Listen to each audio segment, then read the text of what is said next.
According to the news coming through, is that Mike Chimombe as well as Moses Mpofu were badly beaten by the prison officers for being found in possession of a cell phone while listed in prison. I think it should be underscored that prisoners are actually not allowed to possess these gadgets. It remains to be seen how these gadgets actually got to be in possession of these prisoners and what their interest actually possessing these particular gadgets. With me here, I have opened a story. It's actually an exclusive breaking news that I have laid my hands on. Greetings and welcome to your lovely channel, the Tonipani Global News. If you're watching us for the very first time, please do remember to press the red or black subscribe button so that next time when we beam live,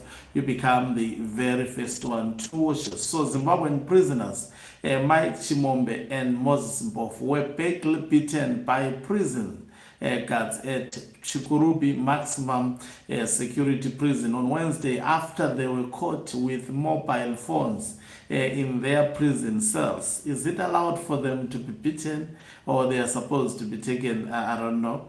The two prisoners who were convicted of corruption and fraud and sentenced to lengthy jail terms were being monitored following reports that they were communicating with the outside world and using social media as part of their communications network. A monitoring team was set up to track their social media presence, including checking WhatsApp activity and Facebook online status, which is indicated by the green light when a user is active. When Moses Mpofu went online, a team of prison officers raided his cell and went straight to him, where an iPhone mobile phone was recovered.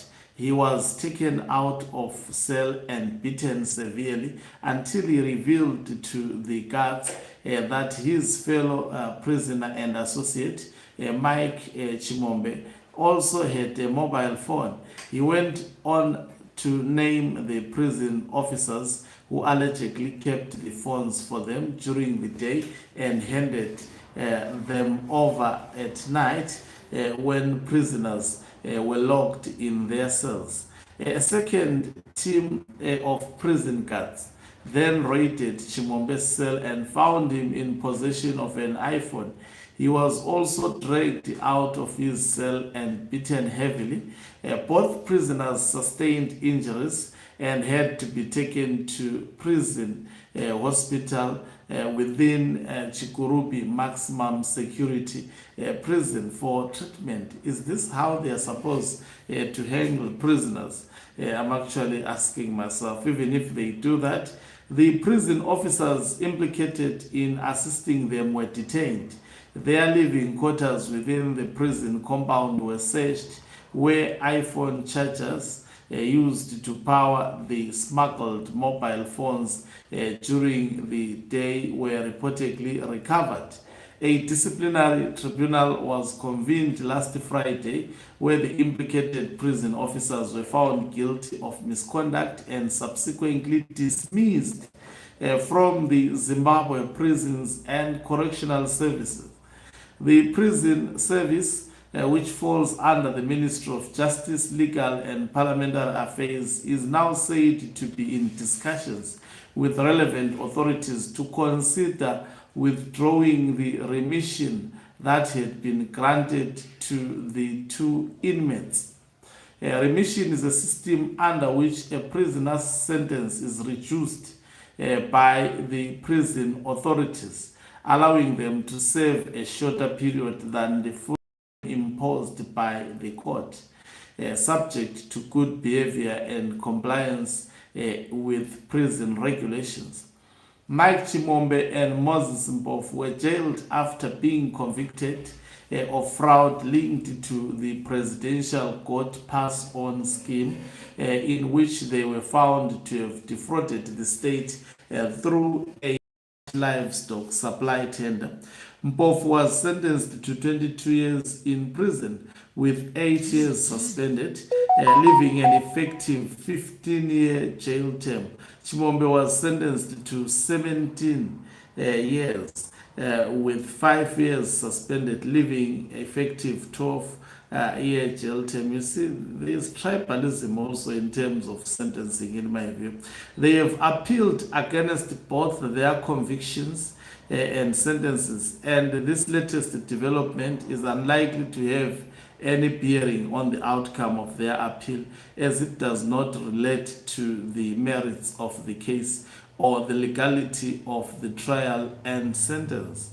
A senior prison source told this publication that prison security breaches are treated as serious disciplinary and, in some cases, criminal matters because they undermine institutional control, safety, and the integrity of custodial sentences.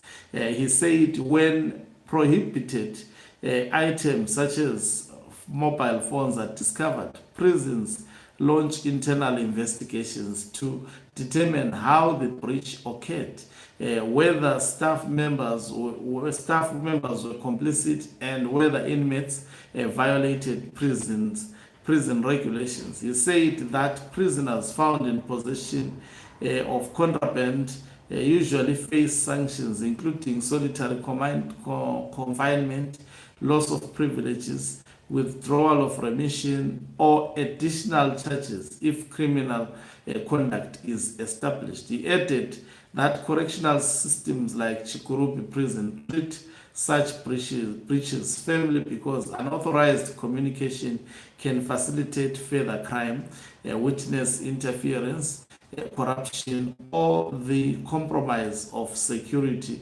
operations. The prison service is now studying the communications the two prisoners made and the people they were communicating with to establish whether further crimes were committed. Thank you very much for watching us. Let me go and drink water. I think water is needed at the moment. Yeah.